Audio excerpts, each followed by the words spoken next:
Hi மக்களே, இந்த எலெக்ஷனில் வந்து பார்த்தீங்கன்னா தேர்தல் ரொம்ப ரொம்ப சீக்கிரமாக நெருங்கிட்டு இருக்கு. அந்த சூழ்நிலையில் ஒவ்வொரு கட்சிகளுக்கும் அவங்க வந்து திமுகவில் வந்து பார்த்திங்கன்னா இடம் வந்து ஒதுக்கிட்டு இருக்கிறாங்க. அந்த வகையில் பார்த்திங்கன்னா கம்யூனிஸ்ட் கட்சிகளுக்கு வந்து போன முறை 6 இடம் கொடுத்துருந்தாங்க. இந்த தடவை வெறும் 5 இடம் தான் கொடுத்துருக்காங்க. இது கொஞ்சம் யோசிக்க வேண்டிய விஷயமா இருக்குது. ஏன் அப்படின்னா கம்யூனிஸ்டுகள் பொறுத்த வரைக்கும் கொள்கை கூட்டணி தான் திமுகவோடது அப்படின்னு சொல்லிட்டு அவங்க இருக்கிறாங்க, நிலைப்பாட்டில் இருக்கிறாங்க.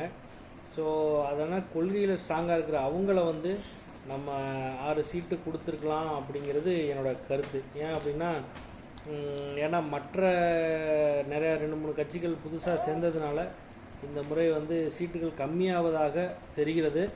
இருந்தாலும் அதை ஆலோசித்து அவர்களுக்கு 6 சீட்டு கண்டிப்பாக கொடுக்க வேண்டும் அப்படிங்கிறது தான் என்னுடைய கருத்து.